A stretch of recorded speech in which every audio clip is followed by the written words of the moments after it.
சுமந்து வந்த ஒட்டகம் என்கிற ஊழியக்காரனுடைய தாகத்தை தீர்க்கிற ஒரு மனவாட்டி தான் என்ன செய்ய வேண்டும்? கர்த்தருடைய பண்டிகையை ஆசரிக்க வேண்டும்.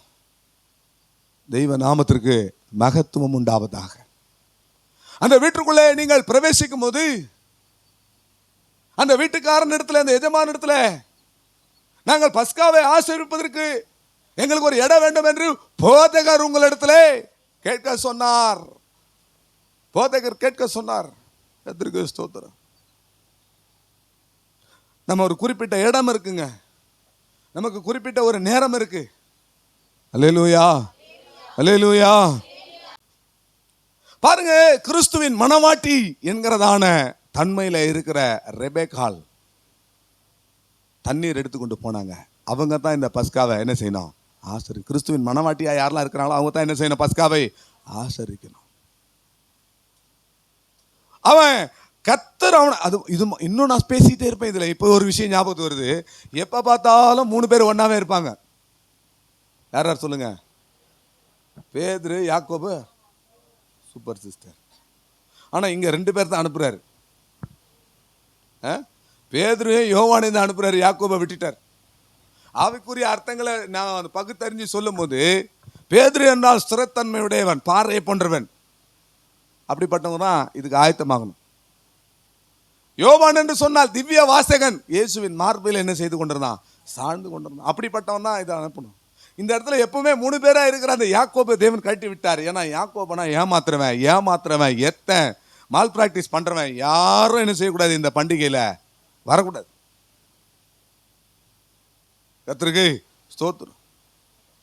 எங்கே பஸ்காவை ஆசாரிக்கணும்? நகரத்தில் பிரவேசியுங்கள். கண்ட இடமெல்லாம் உன் சர்வாங்க தகன பலியை செலுத்தாதபடி எச்சரிக்கையாயிரு. கண்ட இடத்தெல்லாம் விசுவாசிகள் போய் என்ன செய்யக்கூடாது? இந்த பஸ்காவை ஆசரிக்க கூடாது. உன்னுடைய நகரம் எது? உன்னுடைய பட்டணம் எது? இங்கதான் நீ ஆசரிக்கணும். சில ஆளுங்கெல்லாம் பாருங்க, கண்ட இடத்துக்கும் போயிட்டு என்ன உபதேசம் என்னன்னு தெரியாது, அங்க போனாங்க கம்யூனியன் கொடுத்தா அங்கே எடுத்துறது. அல்லேலூயா, கர்த்தருக்கு ஸ்தோத்திரம். தண்ணீர் கூட எடுத்துட்டு வர்றவன் எந்த வீட்டுக்குள்ள போறானோ, நீ ஆண்டவருடைய தாகத்தை தீர்க்கணும். ஊழியக்காரனுடைய தாகத்தை என்ன செய்யணும்? ஆண்டவருடைய தாகம் என்ன? ஊழியக்காரனுடைய தாகம்னா என்ன? ஆண்டவருடைய தாகம் பரிசுத்த ஆவியானவர் தாகமாக இருக்கிறேன்னு சொன்னாரே இயேசு கிறிஸ்து. பரிசுத்த ஆவியானுடைய தாகம் என்ன? நீங்க சத்தியத்துல நடக்கிறது தவிர வேற என்ன எங்களுக்கு ஒரு பெரிய தாகம் இருக்கு? அல்லேலூயா, கர்த்தருக்கு ஸ்தோத்திரம். தண்ணீர் எடுத்துன்னு வர வீட்டுக்குள்ள பிரவேசிங்க. வீட்டுக்குள்ள பிரவேசிங்களா? எபிரேயர் 3ஆம் அதிகாரத்துல நாமே வீடா இருக்கிறோம்னு வசனம் இருக்கு. அல்லேலூயா. நாமே வீடுதான், அவருடைய வீடுதான். நாம முதலாவது அவருடைய வீடா என்ன செய்யணும்? மாறணும். நம்ம யாருடைய வீடா இருக்கிறோம்? இப்போ நம்ம அவருடைய வீடா இருக்கிறோமா? கர்த்தருக்கு ஸ்தோத்திரம். அந்த வீட்டுக்குள்ளே தகுதியான இடம் எது? தகுதியான இடம் எது? அவன் வீட்டு எஜமான என்ன செய்யறான்? ஒரு மேல் வீட்டாரே, இங்கிலீஷ்ல பார்த்தா ஃபுல்லி ஃபர்னிஷ்ட்னு போட்டிருக்கு. கம்பளம் முதலாக விரிக்கப்பட்டிருந்த, வாசிங்க சிஸ்டர். அது அந்த கம்பளம் முதலானவைகள் விரித்திருக்கிற மேல் வீட்டாரை கொடுத்தான். ஒரு பெரிய அறையை கொடுத்தான். பஸ்காவை எங்க ஆசரிக்கணும்? கம்பளம் முதலானவைகள் விரிக்கப்பட்டிருக்கிற ஒரு பெரிய அறை. அப்படின்னா ஃபுல்லி ஃபர்னிஷ்ட் என்று ஆங்கிலத்தில் போடப்பட்டிருக்கு. அப்படின்னா பாருங்க, அந்த வீட்டுக்காரன் என்ன மாதிரி ஒரு வீட்டை கர்த்தருடைய பந்தியை ஆசரிக்கிறதுக்கு கொடுத்திருக்கிறான் பாருங்க. அல்லேலூயா. கம்பளம் அங்கே விரிக்கப்பட்டிருக்கிறது. கர்த்தருக்கு ஸ்தோத்திரம். மேல் வீட்டறை என்பது சரியான ஒரு அபிஷேகத்தை காண்பிக்கிறது. அவர்கள் எல்லாரும் மேல் வீட்டறையிலே கூடியிருந்தார்கள். பெந்தெகோஸ்தே எனும் நாள் வந்த போது இந்த பஸ்கா பண்டிகை எப்படிப்பட்டதா இருக்கிறது பாருங்க பிரியமானவர்களே. அந்த மேல் வீட்டறையின் அனுபவத்தோடு ஆசரிக்க வேண்டிய ஒரு உன்னதமான இடமா இருக்கிறது.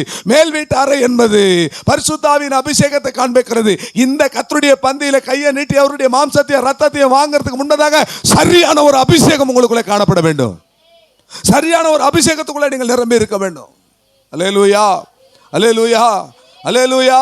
சரியான அந்த சமுக்காலம் என்பது கூட அது ஒரு அபிஷேகத்தை காண்பிக்கிறது பிரியமானவர்களே. அதுக்கான வசனங்களை நான் சொல்லுகிறேன். முதலாவது மேல் வீட்டாரை என்று சொன்னால் வேத வசனம் சொல்லுகிறது, அவர் மேல் வீட்டு அறையிலிருந்து மழையை அனுப்புகிறார். மேல் வீட்டு அறையிலிருந்து மழையை அனுப்புகிறார்னா என்ன அர்த்தம்? மேல் வீட்டாரின் அனுபவம் என்பது பரிசுத்த ஆவியின் அபிஷேகத்தினால நிறைய ஒரு அனுபவம். கர்த்தருடைய பந்திக்கு நேராக வந்திருக்கிறேன்னு உங்களுக்கு நான் சொல்லுகிறேன். கர்த்தருடைய பந்தியை ஆசரிக்க, பஸ்காவை ஆசரிக்க வந்திருக்கிற உங்களுக்கு சொல்லுகிறேன், மேல் வீட்டாரின் அனுபவத்தோடு நீங்கள் கடந்து வர வேண்டும். ஒரு சரியான அபிஷேகத்தினால நிறைந்தவர்களாக நீங்கள் காணப்பட வேண்டும். இந்த ஆராதனை செய்தியின் முடிவுக்கு பிறகு கூட ஒரு 2-3 நிமிஷம் உங்களுக்கு நேரம் கொடுக்கப்பட போகிறோம். சரியான ஒரு அபிஷேகத்துக்குள்ள நீங்கள் கடந்து வர வேண்டும். அது மாத்திரமல்ல, அங்கே கம்பளம் விரித்திருந்தது என்று பார்க்கிறோம். அந்த கம்பளம் என்பது எதை காண்பிக்கிறது? இந்த கம்பளத்துக்கு ஒரு தன்மை இருக்கிறது. அதை நீங்கள் போர்த்து கொண்டிருந்தா அது உள்ளுக்குள்ள என்ன செய்யும்? ஒரு அனல் மூட்டுகிற ஒரு அனுபவத்தை அது கொண்டு வரும். அதுதான் பிரியமானவர்களே, நீங்கள் கர்த்தருடைய பந்தியை ஆசரிக்கும் பொழுது சரியான ஒரு அபிஷேகத்துக்குள்ளே இருந்து உங்களை அனல் மூட்டி கொண்டு, தீமோத்தேயுவை பார்த்து சொல்றாரு, தீமோத்தேயுவே, உனக்குள்ள இருக்கிற ஆவியின் மரங்களை அனல் மூட்டி எழுப்பி விடு. கர்த்தருக்கு ஸ்தோத்திரம். உன்னத பாட்டு 3ஆம் அதிகாரம் 10வது வசனத்துல இந்த கம்பளத்தை சமுக்காலம் என்று அங்கே வேதம் சொல்லுகிறது. அந்த சமுக்காலம் எப்படிப்பட்டதா இருக்கிறதா? கிறிஸ்துவின் மேல் இருக்கிற நேசத்தை அது காண்பிக்கிறதா. வாசியங்கள்.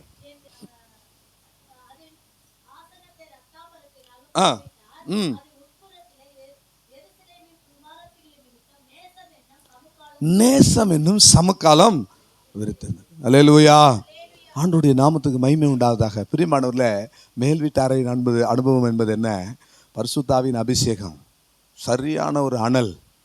3வது, இந்த நேசம் எப்படிப்பட்டதா இருக்கிறான்? அது ஒரு சமுக்காலமா. கர்த்தருக்கு ஸ்தோத்திரம்.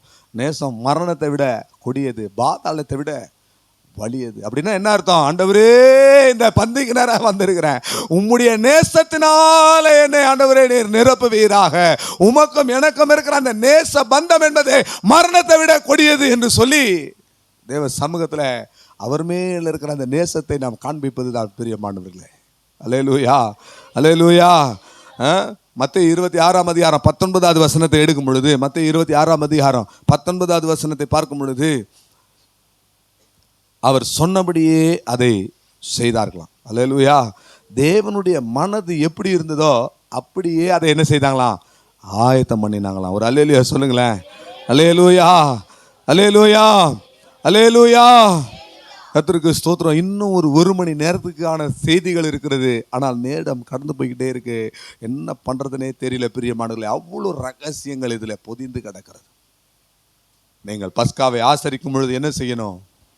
மாம்சத்தை நெருப்பினால சுட வேண்டும். அடுத்தது, புளிப்பில்லாத அப்பத்தோடு அதை புசிக்கணும். 3வது,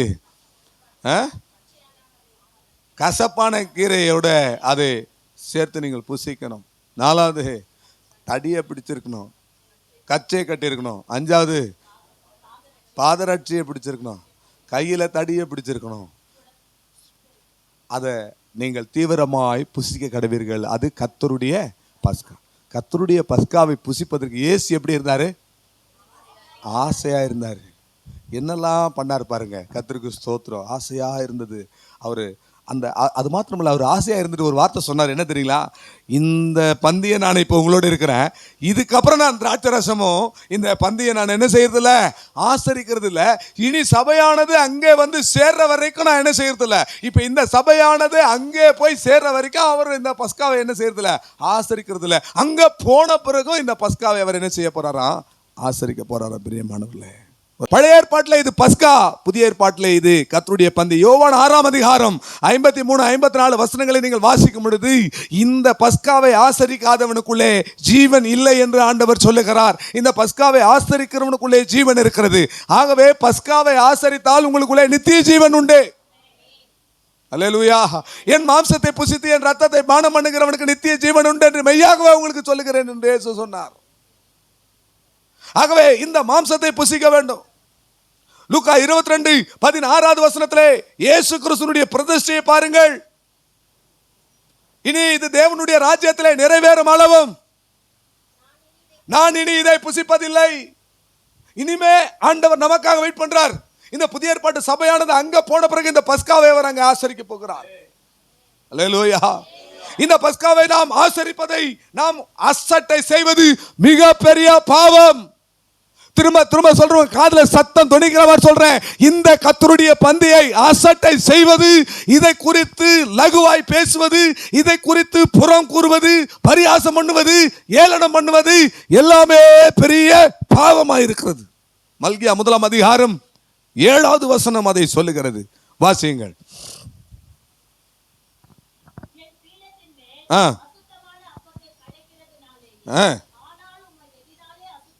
உம்மை எதனாலே அசுத்தப்படுத்தினோம் என்கிறீர்கள்? கர்த்தருடைய பந்தி வீணாக போயிற்று நீங்கள் சொல்லுகிறதுனாலே அல்லவா. தேவையில்லாத கர்த்தருடைய பந்தியை குறித்து பேசக்கூடாது.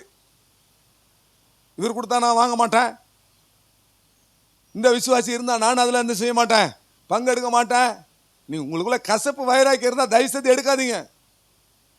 சில ஆள்லாம் பாருங்க, ஞானஸ்தானம் எடுத்த ஆள்லாம் பாருங்க கரெக்டா இருப்பாங்க, கம்யூனியன் வரும்போது எந்திச்சு வெளியே போயிடுவாங்க. அப்படி போனாங்கன்னா ஏதோ ஒரு விஷயம் இருக்குன்னு அர்த்தம்.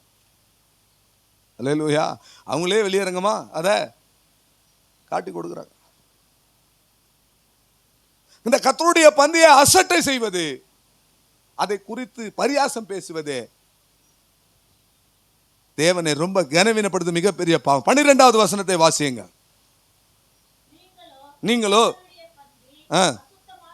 நீங்களோ கர்த்தருடைய பந்தி அசுத்தமானது என்றோ அற்பமானது என்று சொல்லுகிறதுனாலே எப்படிப்பட்ட பாவமா இருக்கு பாருங்க. கம்யூனியனை ரொம்ப கேஷுவலா எடுத்துக்கிட்டீங்க, கர்த்தருடைய நாமத்தை பரிசுத்த குலைச்சலாக்குறீங்க. வாலிப பிள்ளைகளை நல்லா கவனிங்க. ஒன்றும் தெரியாது, சும்மா வந்துட்டு சும்மா போறது இதெல்லாம் இல்லை. இந்த பந்திக்கு நேரம் வரீங்கன்னு சொன்னா மிகுந்த கனத்தோடு மிகுந்த பயத்தோடு கர்த்தருக்குரிய கனத்தோடு கூட நாம் என்ன செய்ய வேண்டும்? வாலிப பிள்ளைங்க மட்டும் இல்ல, எல்லாருக்கும் தான் சொல்றேன், மிகுந்த பயபக்தியோடு கூட நாம் காணப்பட வேண்டும். 1 கொரிந்தியர் 10 அதிகாரம் 3, 4 வசனத்தை நீங்கள் வாசித்து பார்த்தால் இதை ஞான பானம் என்றும் ஞான போஜனம் என்றும் அங்கே சொல்லப்பட்டிருக்கிறது. எல்லாரும் ஒரே ஞான போஜனத்தை புசித்தார்கள், எல்லாரும் ஒரே ஞான பானத்தை குடித்தார்கள். இவ்வளவு விஷயங்களை எப்படி நீங்க உங்களுடைய சிந்தையில நீங்கள் வைக்க போகிறீர்கள் என்று தெரியாது. ஆனால் 1, 2வது உங்க மனதில் நிற்கும் என்பதற்காகத்தான் இவ்வளவு காரியங்களை பேசிக் கொண்டிருக்கிறோம். அல்லேலூயா, அல்லேலூயா. ஆகவே இந்த கர்த்தருடைய பந்தியை பஸ்காவை ஆசரிக்காதவன் அறுப்புண்டு போவான். இந்த பஸ்காவை அசட்டை பண்ணுகிறது மிகப்பெரிய ஒரு பாவம். தோத்துரும். பலவிதமான பந்திகள் வேதத்தில் இருக்கிற ஒரு 8 பந்திகளை வேகமா நான் உங்களுக்கு சொல்றேன். முதலாவது, தாவீது ஒரு பந்தியில உட்கார்றார். அந்த பந்தியில இருந்து அவர் எஸ்கேப் ஆகி போறதுக்கு சொல்ற சாக்கு போக்க பாருங்க. 1 சாமுவேல் 20 அதிகாரம் 29வது வசனம்.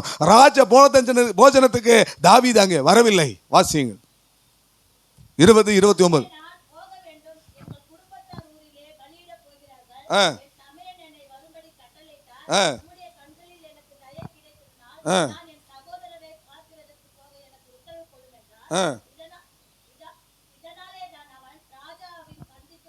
இதனால ராஜாவினுடைய பந்திக்கு தாவீது வரல.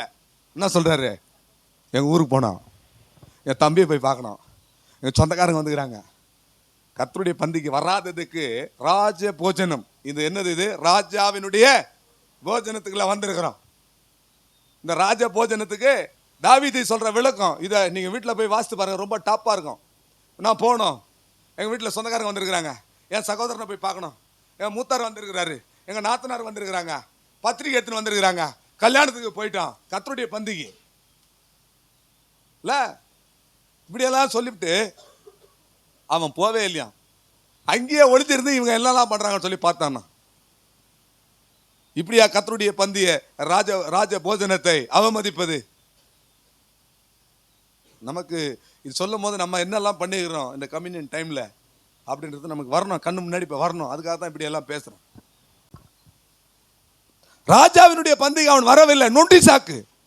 நீங்க அநேகர் ஆராதனைக்கு வராததுக்கும் கர்த்தருடைய பந்திக்கு வராததுக்கும் சொல்லுகிற சாக்கு இருக்கு பாருங்க. எவ்வளவு பெரிய ஒரு விஷயம் இது. துஷ்டன் மட்டும் என் வழியில வந்துடக்கூடாது, அதுக்காக ஜெபம் பண்ணுங்க பாஸ்டர்னா. நீங்க பண்டிகைகளை ஆசரி.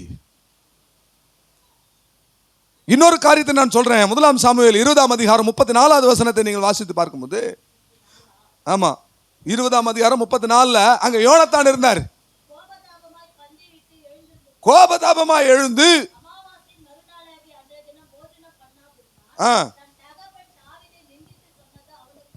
மன நோவு. அதனால இவர் ராஜாவினுடைய பந்தியில் இல்லை. ஒரே பந்தி தான் இது. ஒருத்தருக்கு அவர் நான் வீட்டுக்கு போகிறேன், ஏன்னா வள்ளி சிஸ்டர் ஏன் தாவீது நான் எங்கள் தம்பியை பார்க்க போகிறேன், எங்கள் அண்ணனை பார்க்க போகிறேன், சொந்தக்காரங்க வந்துருக்கிறாங்க அப்படின்னு ஏன் சொன்னார்? அந்த பந்தியில் இவருக்கு எதிரான ஒரு ஆள் சவுல் அங்கே உட்காந்துருந்தார். இவர் பிடிக்காத ஒரு ஆள் அங்கே உட்காந்துருந்தார். இங்கே கூட 2 வரிசையில் போட்டுன்னு சொன்னால் நேர் எதிர உட்கார வச்சா அநேகர் ஒருத்தர் முகத்தை ஒருத்தர் பார்க்கறது இல்லை. யாருக்காவது யாரோட கசப்பு இருந்தா, பகை இருந்தா, வைராக்கியம் இருந்தா இந்த 2 நிமிஷம் உங்களுக்கு கொடுக்குறேன், வெளியே போயிட்டு நீங்கள் மனம் பொருந்தி உள்ளே வந்துருங்க. அல்லேலூயா. அவர் ராஜாவினுடைய போஜனத்துக்கு வராததுக்கு காரணம் என்ன? எதிர்க்க சவுல் உட்கார்ந்திருந்தார். இவர் போனதுனால யோனத்தான் வந்து தாவீதை ஒரு மாதிரி அங்கே சொன்னதுனால யோனத்தானுக்கு இப்போ மனநோவு வந்துருச்சு, சுள்ளனு கோவம் வந்துருச்சு. அவரும் எழுந்து ராஜாவினுடைய போஜனத்துக்கு வரல. அவருக்கு ஒரே மனநோவு. இப்படி பண்ணிட்டாங்களே, இப்படி சொல்லிட்டாங்களே, இப்படி பேசிட்டாங்களே. உங்களுடைய நிலவரம் என்ன? இந்த ராஜாவினுடைய பந்தி எப்படி நீங்க ஆசரிக்கிறீங்க? கர்த்தருக்கு ஸ்தோத்திரம். 2 சாமுவேல் 9ஆம் அதிகாரம் 11வது வசனத்துல அங்கே மோவி பேசத்தை குறித்து நாம் பார்க்கிறோம். அந்த மோவி பேசத்து எப்படிப்பட்டவனா இருந்தான்? முடவனா இருந்தான். அந்த முடவனுக்கு ராஜாவினுடைய பந்தியில அவனுக்கு ஒரு இருக்கை கிடைக்கிறது. வாசிங்க. சீபா ராஜாவை நோக்கி, ராஜாவாகிய ஆண்டவன்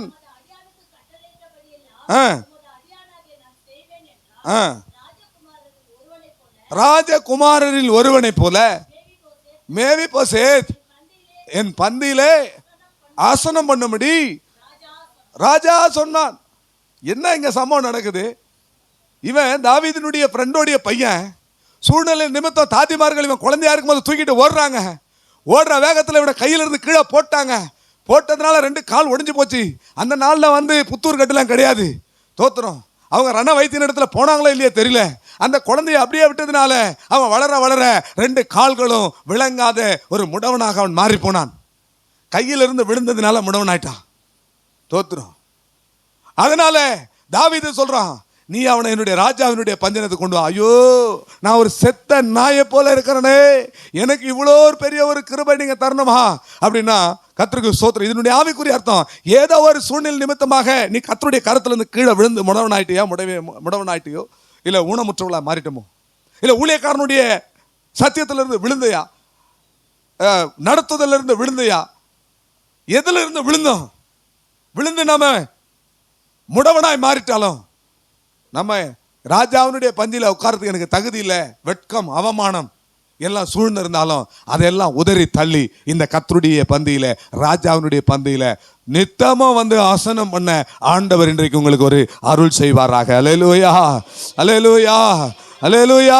2 சாமுவேல் 9ஆம் அதிகாரம் 13வது வசனத்துல நீங்கள் பார்த்தீர்கள் என்று சொன்னால் அங்கே பந்தியிலே பங்கெடுப்பதற்காகவே எருசலேம் நகரத்திற்கு எல்லாரும் கூடி வந்தார்களாம். அப்படி நான் ஏற்கனவே சொன்னேன், எருசலேம் நகரத்துக்கு போங்கள் இயேசு சொன்னாரு. அந்த நகரத்துக்கு போதல் என்பது சமாதான வாழ்க்கைக்கு நேராக ஒரு மனப்பாடோடு கூட நாம் கூடி வர வேண்டியது அவசியமா இருக்கிறது பிரியமானவர்களே. அல்லேலூயா, அல்லேலூயா, அல்லேலூயா. கர்த்தருக்கு ஸ்தோத்திரம். தாவீது சொல்றாரு, தாவீது சாலமோனுக்கு சொல்றாரு. 2 சாமுவேல் 17ஆம் அதிகாரம் 26, 27 வசனங்களை பார்க்கும்போது 2 சாமுவேல் 17ஆம் அதிகாரம் 26, 27 வசனங்கள்ல தாவீது அப்சலோமுக்கு தப்பி போகும்போது கர்த்தருக்கு ஸ்தோத்திரம் அவர் என்ன செய்யறாரு? இந்த பர்சிலா என்கிற ஒருத்தன் இந்த தாவீதை அரவணைத்து அவனுக்கு ஆகாரத்தை கொடுத்து அவன் ஆத்துமாவை தப்பு வைத்தான். அதற்காக 1 ராஜாக்கள் 2ஆம் அதிகாரம் 7வது வசனத்துல பர்சிலாவின் குடும்பத்திற்கு தயை செய்ய வேண்டும், நித்தமும் உன்னுடைய பந்தியிலே அவன் வந்து அமர வேண்டும். வாசிகள் 1 ராஜாக்கள் 2:7. பர்சிலாயின் குமாரருக்கு தயை செய்வாயாக, அவர்கள் உன் பந்தியிலே, ராஜாவினுடைய பந்தியிலே அவர்கள் சாப்பிட வேண்டும்.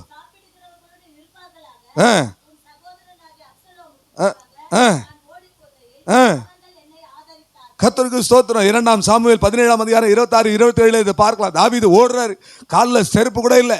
அப்படி ஓடும் போது இவர்களை இந்த பர்சிலா என்கிறவன் என்ன செய்கிறான்? இவர்களை பாதுகாத்து அவர்களுக்கு ஆகாரத்தை கொடுத்து அப்பத்தை கொடுத்து அவர்களை எல்லாம் அவங்களுடைய நெருக்கத்திலே உதவி செய்தான். உதவி செய்தவனுக்கு தாவீது சொல்றான், அவன் பர்சிலாவினுடைய குடும்பம் நித்தமும் ராஜாவினுடைய பந்தியிலே இருக்கணும். அல்லேலூயா. அப்படின்னா என்ன அர்த்தம் பிரியமானவர்களே? இப்படி சொல்றேன், ஊழியத்திற்கு உதவி செய்கிறவர்கள், ஊழியத்தை தாங்குகிறவர்கள், ஊழியத்திற்குள்ளே தங்களை ஒப்பு கொடுத்தவர்கள். கர்த்தருக்கு ஸ்தோத்திரம். நித்தமும் ராஜாவினுடைய பந்தியில் அவர்கள் கடந்து வர வேண்டும். அல்லேலூயா, அல்லேலூயா. பர்சிலா என்றால் இரும்பை போன்றவன் என்று அர்த்தம். இந்த பர்சிலானுடைய பையனை குறித்து 38வது வசனத்துல பர்சிலா சொல்றான், நீ வா, என் உயிரடி காப்பாத்தின, நித்தமும் உன்னை ராஜாவினுடைய பந்தியில உன்னை உட்கார வைக்கிறான் வான்னு சொன்ன. அவன் சொல்றான், எனக்கு வயசாகி போச்சு, என் பிள்ளை இருக்கிறான், கிம் காம் இருக்கிறான். 38வது வசனத்துல கிம் காமணி உன்னுடைய பந்தியிலே சேர்த்துக்கொள். பர்சிலா என்றால் இரும்பை போன்ற உறுதியானவன் தான் கர்த்தருடைய பந்தியில கடந்து வர வேண்டும். கிம் காம் என்று சொன்னால் ஏக்கம். கிம் காம் என்றால் ஏக்கம். இந்த கர்த்தருடைய பந்தியை குறித்து ஒரு ஏக்கம் உண்டாயிருக்க வேண்டும், ஒரு தவிப்பு உண்டாயிருக்க வேண்டும். அல்லேலூயா, அல்லேலூயா. கர்த்தருடைய பரிசுத்த நாமத்துக்கு மகிமை உண்டாவதாக. மத்தேயு 9ஆம் அதிகாரம் 10வது வசனத்துல இயேசு கிறிஸ்து ஆயக்காரரோடும் பாவிகளோடு கூட என்ன செய்தாராம்? பந்தி இருந்தார் என்று சொல்லப்பட்டிருக்கிறது. அப்படின்னா என்ன அர்த்தம்? ஆயக்காரரோடும் பாவிகளோடு இயேசு பந்தி இருந்தாராம். அப்படின்னா என்ன அர்த்தம் தெரியுமா? ஆயக்காரனா அங்கே தன் கண்களை வானத்துக்கு நேராக ஏறெடுக்க துணியாமல் தன் கைகளை மார்பில் அடித்துக்கொண்டு பாவியாகிய மேல் கிருபையாக இரும் என்று சொன்னான். அந்த ஆயக்காரன் தான் வரி வசூல் இருக்கிறான். ஆண்டவராக இயேசு கிறிஸ்துவை இன்றைக்கு என்னுடைய வீட்டிலே தங்க வேண்டும் என்று சொல்லி, சகைவே உன்னுடைய வீட்டில் நான் வந்து தங்குவேன் என்று சொன்ன உடனே அவனுக்கு இருந்த ஒரு பெரிய சந்தோஷம். தான் ஆஸ்தியிலே அநியாயமா சம்பாதித்ததை நாளத்தனியாய் திருப்பி கொடுக்கிறேன் சொன்னது மாத்திரம் அல்லாமல் இயேசுவை தன் வீட்டில் ஏற்றுக்கொண்டான். இயேசு சொன்னார், இவன் ஆபிரகாமின் குமாரனாய் மாறிவிட்டான். எந்த ஆயக்காரனோட பாவிகளோட இயேசு பந்தி இருக்கிறார் சொன்னார்களோ அந்த ஆயக்காரன் தான் நீதிமானாக்கப்பட்டு வீட்டுக்கு போனான். அந்த ஆயக்காரன் தான் ஆபிரகாமின் குமாரனாய் மாறினான். அல்லேலூயா சொல்ல மாட்டீங்களா? அல்லேலூயா, அல்லேலூயா, அல்லேலூயா. கர்த்தருக்கு ஸ்தோத்திரம். பாவிகளோட ஒரு பந்தி இருக்கிறாரு. நாம் எல்லாரும் பாவிகள் தான். பேதுரு சொல்றாரு, பாவியான மனுஷன் என்னை விட்டு அகன்று போகும் ஆண்டவரே, என்னை விட்டு விலகி போகும் ஆண்டவரே, நான் பாவியான மனுஷன் தான். அந்த பேதுருவோடு இயேசு பந்தி இருந்தாரு. அந்த பேதுரு சிலுவையில மரிக்கும் போது எப்படி மரிச்சா தெரியுங்களா? கேட்டாங்க, நீ எப்படா சாக போறேன்னு கேட்டாங்க. சிலுவையில் அறிஞரும், என்ன சிலுவையில் நேராக அறியாதீங்க, என் நேசரை போல நான் சிலுவையில் நேராய் தொங்குவதற்கு தகுதியற்றவன், என்னை தலைகீழா சிலுவையில் அறிங்கினேன், பயந்து ஓடி போய் ஒளிஞ்சவன், பாவியான மனுஷன் சொன்னவன் எக்ஸ் வடிவ சிலுவையில் தலைகீழாக அறையப்பட்டு அவனை கொன்றார்கள். கிறிஸ்துவுக்காக வைராக்கியமாய் நிற்கக்கூடிய பரிசுத்தமானாய் அவன் மாறினான். பிரியமானவர்களே, அப்படிப்பட்டவர்கள் தான் அந்த பந்தியிலே இருக்க வேண்டும். மத்தேயு 26ஆம் அதிகாரம் 20வது வசனத்தில் அந்த 12 கூட ஆண்டவர் என்ன செய்தாராம்? பந்தி இருந்தாராம். 12 கூட ஆண்டவர் என்ன செய்தாராம்? பந்தி இருந்தாராம். அப்படின்னா அப்போஸ்தலர்களோடு கூட பந்தி இருந்தார். அப்படின்னா அப்போஸ்தலன்னா யாரு? இந்த 12 பேர் தான் அப்போஸ்தலர்கள். அப்போஸ்தல அபிஷேகம் என்பது என்ன? அப்போஸ்தலனா அனுப்பப்பட்டவன், ஊழியத்திற்கு அனுப்பப்பட்டவன், தேவனுடைய சேனாதிபதி, தேவனுக்கென்று தன்னை அர்ப்பணித்துக் கொண்டவன். அவனுடைய இடத்துல தான் இந்த பஸ்காவை நாம் என்ன செய்ய வேண்டும்? ஆஸ்வதிக்க வேண்டும். அல்லேலூயா, அல்லேலூயா. இதுதான் மெல்கிசேதேக்கினுடைய வாழ்க்கையில் ஆபிரகாம் பார்த்தார். ஆபிரகாம் என்ன செய்தாரு? தசம பாகங்களை கொண்டு போய் மெல்கிசேதேக்கு கொடுக்கும்போது மெல்கிசேதேக்கு என்ன கொடுத்தாரா? அப்பமோ திராட்சரசமோ ஆபிரகாம் கொடுத்தானோ. அதனால இயேசு கிறிஸ்து சொல்றாரு, ஆபிரகாம் கிறிஸ்துவை நாளை காண வேண்டும் என்று ஆசையா இருந்தான், கண்டு களித்தான் என்று இயேசு சொல்றார். அல்லேலூயா. அந்த அப்போஸ்தல அபிஷேகம் பெற்றவனோட கூட ஒரு ஐக்கியம் அந்த இடத்துல தான் உங்களுக்கு கர்த்தருடைய பந்தி பஸ்காவை ஆசரிக்க வேண்டும்.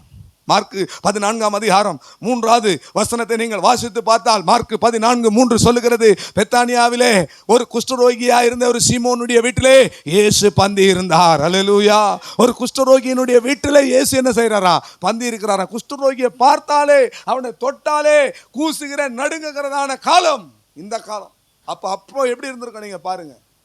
பெத்தானியா, பெத்துனா வீடு, ஆனியா என்றால் நோயுற்றவன், துயருற்றவன் என்ற அர்த்தம். இந்த பெத்தானியாவில் ஒரு குஷ்டரோகியினுடைய வீட்டில் இயேசு பந்தி இருந்தாராம். இயேசுவின் ரத்தத்தில் வியாதி இல்லை. பிரியமானவர்களே, இயேசுவின் ரத்தத்தை நாம் உள்ளே எடுத்துக்கொள்ளுகிற பொழுது, வியாதி இல்லாத பரிசுத்தமான ரத்தம் உள்ளே நமக்கு போகும் பொழுது, உண்மையாகவே அது நீ கர்த்தருடைய பஸ்காவை நீ ஆசரித்து கர்த்தருடைய பந்தியில இயேசுவோடு கூட நீ பந்தி இருப்பாய். ஆனால் உனக்கு உள்ள போகிற எல்லா அந்த அந்த ரத்தமானது, அந்த மாம்சமானது, அதுல வியாதி இல்லை, பலவீனம் இல்லை, நோய் இல்லை, எல்லாவற்றையும் அது என்ன செய்து விடும்? அகற்றிவிட. இயேசுவின் ரத்தமே நல்ல ஔஷதமாய் காணப்படுகிறது. யோவான் 12ஆம் அதிகாரம் 2வது வசனத்திலே மறுபடியும் பெத்தானியாவுக்கு போகிறார். மறுபடியும் பெத்தானியாவுக்கு போகும்போது அங்கே லாசருவினுடைய வீட்டில் இயேசு பந்தி இருந்தாராம். 12ஆம் அதிகாரம் 2வது வசனத்திலே நீங்கள் வாசித்து பார்த்தால் தெரியும். வாசிங்க மறுபடியும். அந்த மறுபடியும் பெத்தானியா, பெத்துனா வீடு, ஆனியா என்ற துயருற்றவன், அங்க ஒரு குஷ்டரோகி. இது ஃபுல்லா நோயாளிகள் இருக்கிற ஒரு இடம். நம்ம ஊர்ல CLTRI, அது என்ன ஊர், அது பாரதபுரம் சொல்றாங்க. அதே மாதிரி இந்த பக்கம் பரனூர் பக்கம் இருக்கு. இந்த குஷ்டரோகிகள் எல்லாம் ஒதுக்கி வச்ச ஒரு இடம். அந்த மாதிரி ஒதுக்கி வச்ச ஒரு இடம் தான் பெத்தானியா. இந்த பெத்தானியால குஷ்டரோகியினுடைய வீட்டில் இயேசு பந்தி இருந்தார். இங்க பாருங்க, லாசருனுடைய வீட்டில், இது ஒரு பெரிய ரகசியம் பிரியமானவர்களே. இதுக்கு முன்பதாக லாசருனுடைய வீட்டுக்கு இயேசு போனார். இதுக்கு முன்னாடி பெத்தானியாவுக்கு வரும்போதெல்லாம் இந்த மார்த்தாள் மரியாளுடைய வீட்டுக்கு போயிடுவார், இயேசு போயிடுவார். அங்க இதுக்கு முன்னாடி போனப்ப லாசருவை காணவில்லை, லாசரு அந்த வீட்டில் இல்லை. இயேசு உள்ள வரும்போது இவன் எங்கேயாவது ஓடிடுவான். ரொம்ப சேட்டை பண்ணிட்டு இருந்தான். இதுக்கு முன்னாடி மார்த்தாள் மரியாள் வீட்டுக்கு வந்தப்போ அங்க லாசரு இருந்ததாக நம்ம பார்க்க முடியாது. ஓடிடுவான், ஜெபம் பண்ண மொத்தம் பேட்டை எடுத்துன்னு போயிடுவான். ஊழியத்துக்கு வான்னு சொன்னா தான் ஃப்ரெண்டுங்க கூப்பிடுவாங்க. மீட்டிங்கு போனோம், சர்ச்சுக்கு போனோம், ஆன்லைன் ப்ரேயர் வரணும்னா தான் அங்கே தாவேக்காவுக்கு பேனர் வைப்பாங்க விசுவாசிங்க. எவனாவது ஒருத்தனை எங்கேயாவது பார்த்தேன், நான் இந்த தாவேக்காவுக்கு போகிறேன், மீட்டிங்கு போகிறேன் சொல்லிட்டு நிறைய விசுவாசிங்க போய் நின்றுட்டுருக்குது. எல்லாம் பொல்லாத கூட்டம். எதுக்கும் பயப்படக்கூடாது. ஸ்தோத்திரம், அல்லேலூயா சொல்லுங்களேன், அல்லேலூயா. எனக்கு பார்த்தாலே கோபம் வருது, எனக்கு எதனாலும் தெரியல. இந்த ஜனங்க ரட்சிக்கப்படணும். பல வீடியோக்கள் வருது, வாட்ஸ்அப்பில் அனுப்பினே இருக்கிறாங்க. விசுவாசிங்க யாரும் எந்த அரசியல் கூட்டத்தில் என்ன செய்யக்கூடாது, ஓட்டு போடுங்க, யாருக்கு போடணும்னு ஆண்டவர் சொல்கிறாரோ அவங்களுக்கு போடுங்க. ஆனால் அரசியல் கூட்டத்தில் போய் இருக்காதீங்க. தோத்துறோம், அல்லேலூயா. சபைக்கு ஊழியத்துக்கு வர்றதை விட்டு அங்கே போய் நின்றுட்டு இருக்குது. இது இயேசு வந்தார், லாசரு இல்லை, போயிட்டான். ஆனால் ஆண்டவர் அவனை நேசிச்சார். அல்லேலூயா, ஆண்டவர் நேசிச்சார். அந்த வசனத்தை வாசிங்களா. மறுபடியும் அவர் பெத்தானியாவுக்கு வந்து அங்கே ராவிருந்து உண்டு பண்ணியிருந்தாங்க. இப்போ பார்த்த மார்த்தால மறுபடியும் எப்போ பார்த்தாலும் மார்த்தாளுக்கு பணிவிடைத்தான். தோத்திரம், நல்லது, அப்படியா செய்கிறாங்களே. மார்த்தாள் பணிவிடை செய்தாங்க. லாசரு இப்போ இங்கே உட்காந்துருக்கிறாரு. இதுக்கு முன்னாடி ஆள் இல்லை, இப்போ லாசரு இங்கே உட்காந்துருக்கிறாரு. நடுவில் என்ன சம்பவம் நடந்தது? செத்து போனாரு, மரணத்தினின்று உயிர்ப்பிக்கப்பட்டாரு. சாவிலிருந்து உயிர்ப்பிக்கப்பட்டவன், மரண கட்டுகளிலிருந்து உயிர்ப்பிக்கப்பட்டவன் கர்த்தருடைய பந்தியில் இருக்கணும், கர்த்தரோடு கூட பந்தி இருக்கணும். அல்லேலூயா, அல்லேலூயா, அல்லேலூயா சொல்லுங்களேன். தோல்வியை விட்டு வெளியே வந்தவன், மரணத்தை விட்டு வெளியே வந்தவன், வியாதியை விட்டு வெளியே வந்தவன், பாவத்தை விட்டு வெளியே வந்தவன் கர்த்தரோடு கூட பந்தி இருக்கணும். 128ஆம் சங்கீதம் 3வது வசனத்தில், உன் பிள்ளைகள் உன் பந்தியை சுற்றிலும் ஒளிய மரம். கர்த்தருக்கு ஸ்தோத்திரம். அப்படின்னா ஒளியோ என்ன, ஒரு அபிஷேக எண்ணெய், சரியான ஒரு அபிஷேகத்தோட நீங்க பந்தி இருக்கணும். லூக்கா 22, 21, 22 வசனங்களை பார்க்கும் பொழுது தீர்மானித்தபடியே அவர் போனாராம். இந்த பந்தி முடித்த பிறகு தீர்மானித்தபடியே என்ன செய்தாராம், போனாராம். வாசிங்க 22ஆம் அதிகாரம் 21, 22 வசனம்.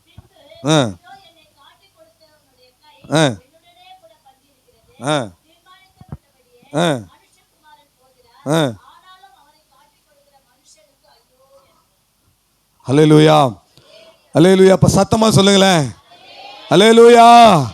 இயேசு இந்த பந்தியை ஆசரித்த பிற்பாடு அவருக்கு கொடுக்கப்பட்ட தீர்மானத்தின்படியே அவர் போனார். அல்லேலூயா. எப்படி இருக்கு பாருங்க, அவர் தீர்மானத்தின்படியே போனார். அப்படின்னா என்ன அர்த்தங்க? இந்த பந்தியை ஆசரித்த பிற்பாடு தேவ சித்தத்தின்படி இந்த உலகத்திலே நாம் வாழுகிறவராய் காணப்படுவோம்.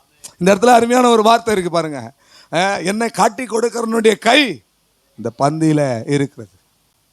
இந்த பஸ்காவை ஆசரித்த பிற்பாடு நாம் என்ன செய்யணும், தீர்மானத்தின்படியே போகணும். என்னாகமம் கடைசி ஒரே ஒரு வசனம், என்னாகமம் 9ஆம் அதிகாரம் 13வது வசனத்தை வாசியுங்க. ஒருவன் சுத்தமுள்ளவனாய் பிரயாணம் போகாதவனாய் இருந்தால், பஸ்காவை ஆசரிக்காதே போனால், அந்த ஆத்துமா குறித்த காலத்தில் கர்த்தருடைய பலியை செலுத்தாதபடியினால் தன் ஜனத்தாரில் இராதபடி. இதுக்கு நான் விளக்கம் சொல்லணும்னு நீங்க நினைக்கிறீங்களா? வேணாமா. கர்த்தருக்கு ஸ்தோத்திரம். கர்த்தருடைய பந்தியை ஆசரிக்காமல் போனால், சுத்தமுள்ளவனாயிருந்தால், எங்கேயும் பிரயாணம் போகாதவனாயிருந்து கம்யூனியனுக்கு வரல அப்படி சொன்னா அவன் தன் ஜனத்தாரில் இராதபடி அறுப்புண்டு போவானா. இது எச்சரிக்கையா இருக்கட்டும்.